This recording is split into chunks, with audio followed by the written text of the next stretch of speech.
In the Garden of Gethsemane, the night was heavy. Silence pressed against the trees like a weight. Jesus knelt alone. The air felt close, almost suffocating. His soul was overwhelmed with sorrow, even to the point of death.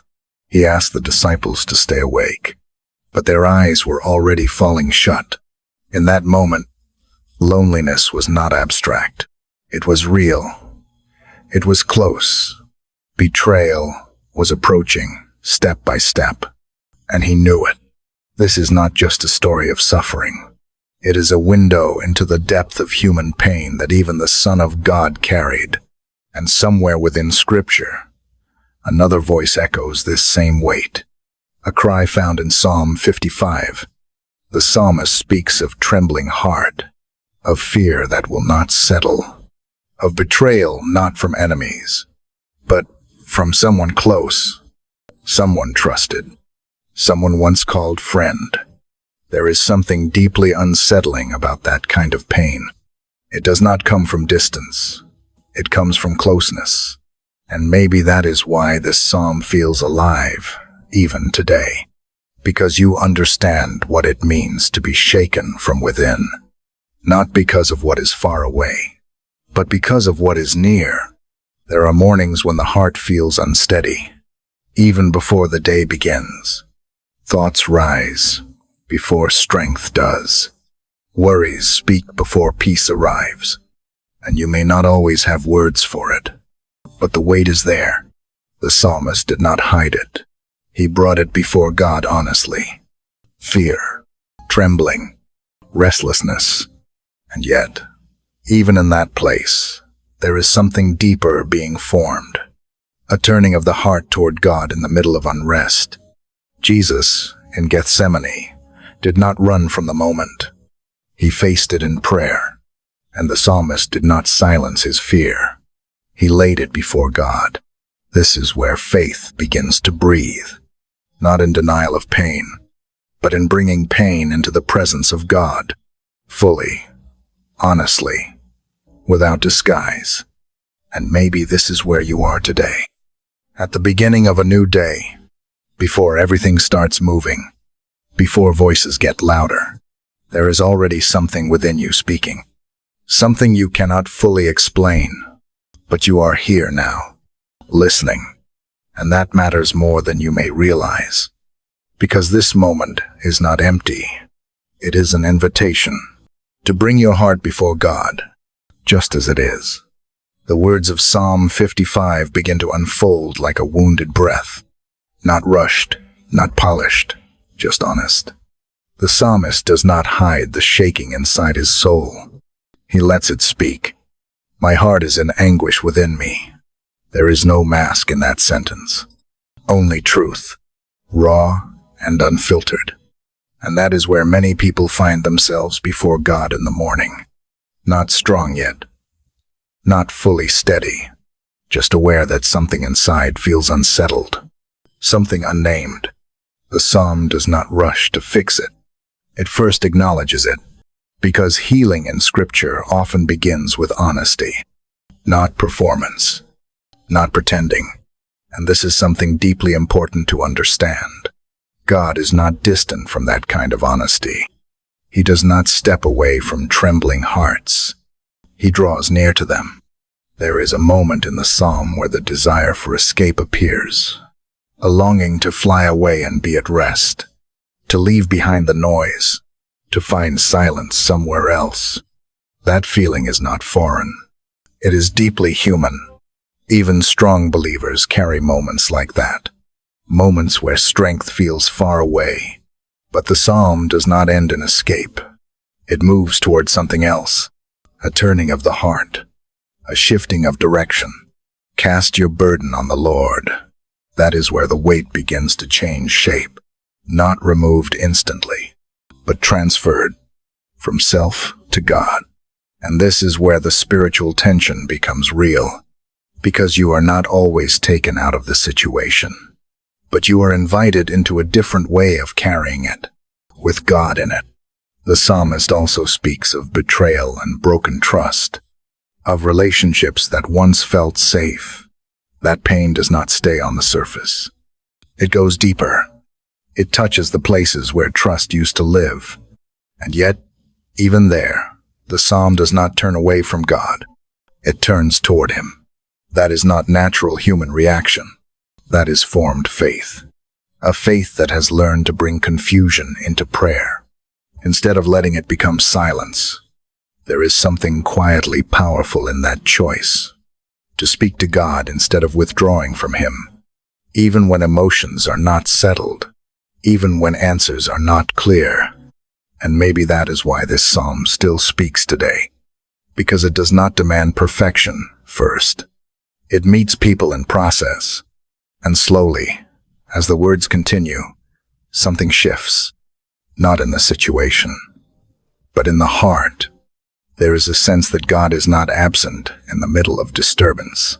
He is present within it, holding what feels unsteady, listening to what is unspoken. And this is where faith begins to breathe again, not because everything is solved, but because you are not alone in it. There is a quiet reassurance forming beneath the tension, a steady presence beneath unstable thoughts.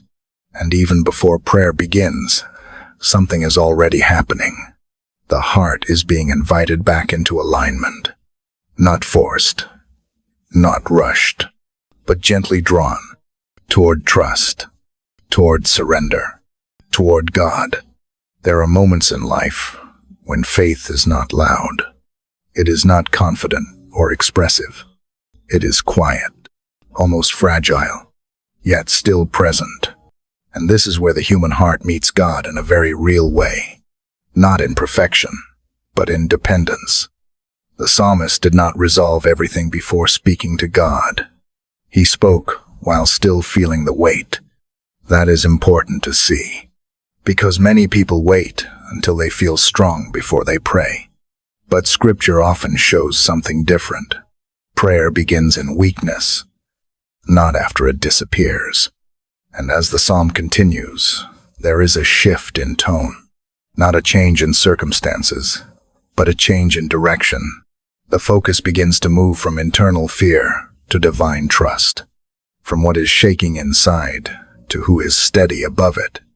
There is a quiet decision forming in the words, a decision to bring everything before God again and again, not once, not casually, but repeatedly, as a posture of the heart.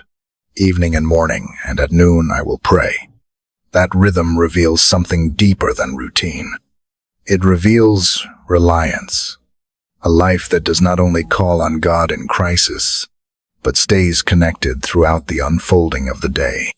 This is where many believers begin to understand faith differently, not as a single emotional moment, but as a continuous turning of the heart back toward God, again and again, even when thoughts are not stable.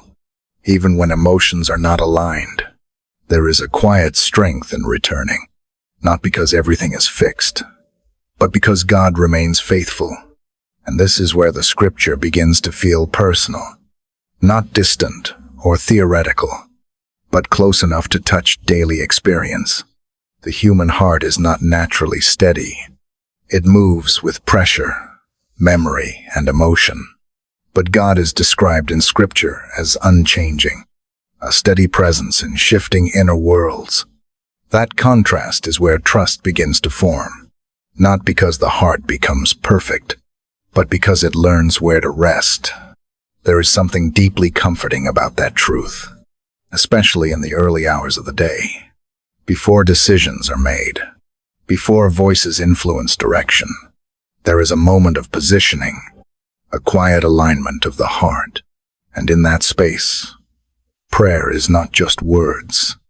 It becomes surrender, not dramatic surrender, but simple acknowledgement that life is not carried alone, that the weight is not meant to be held in isolation. Even the act of bringing thoughts to God begins to change perspective. What felt overwhelming becomes shareable. What felt internal becomes lifted. And slowly, without force, the heart begins to loosen. Not because problems disappear, but because presence replaces isolation. This is one of the quiet miracles of faith, that God meets people not only in resolution, but in process, in waiting, in uncertainty, in transition. And even now, as these words are being spoken, something is happening within the listener, not external, but internal. A soft reorientation, a gentle return, back toward trust, back toward prayer, back toward God. And that return is enough for this moment. Not everything needs to be solved today, but the heart can be anchored again. The morning does not always begin with clarity. Sometimes it begins with resistance inside the soul, thoughts that are not fully formed, feelings that are not fully understood. Yet even here, God is not distant. He is present in the beginning, not only the breakthrough. And this is where prayer becomes something deeper than words. It becomes alignment, a turning of the heart toward what is steady, even when the mind is not. The psalmist once said to cast every burden upon the Lord, not because the burden disappears instantly, but because it was never meant to define the heart carrying it. There is a difference between carrying something alone and carrying it with God present in it. That difference is quiet, but powerful. It does not always change what you feel immediately, but it changes where you stand internally. And this is what prayer begins to do in a person over time. It reshapes the center of gravity inside the heart, no longer pulled only by fear, but held by trust. And even though the world does not slow down, something within you does. Something begins to rest, not because problems have left, but because presence has entered. There is a kind of strength that does not shout. It simply holds. And many people only recognize it after they have learned to pray in weakness, not in perfection, but in honesty. That is where transformation often begins, not in having the right words, but in bringing the real heart before God. And as you stand at the beginning of this day, there is something quietly important happening. You are not just listening. You are responding inwardly. Even if no words are spoken out loud, there is a movement of the heart, a soft return, back to dependence, back to trust, back to God. And that return is not small. It is foundational, because many days are shaped not by what happens externally, but by where the heart begins. If the heart begins in anxiety, the day often follows that tone. But if the heart begins in surrender, something different can unfold. Not easier, but steadier. There is a quiet mercy in that truth, that each morning is not just continuation, but invitation. An invitation to place what is heavy into God's care again. Not once, but continually. Because life does not stop producing weight, but grace does not stop receiving it. And somewhere in this exchange, the heart learns a new rhythm. Not control, but surrender. Not pressure, but trust. And even now, as this moment settles, there is a simple awareness rising within you. You do not need to carry everything in your own strength today. That realization alone begins to change how the day feels. Not externally, but internally. The mind may still have questions. The path may still feel uncertain, but the heart is no longer alone in it. And that changes everything in a quiet way. So, as this morning continues, you are invited into something simple but profound. To begin again with God, not with perfection, but with presence, not with certainty, but with trust. And in that place, even the smallest prayer becomes enough.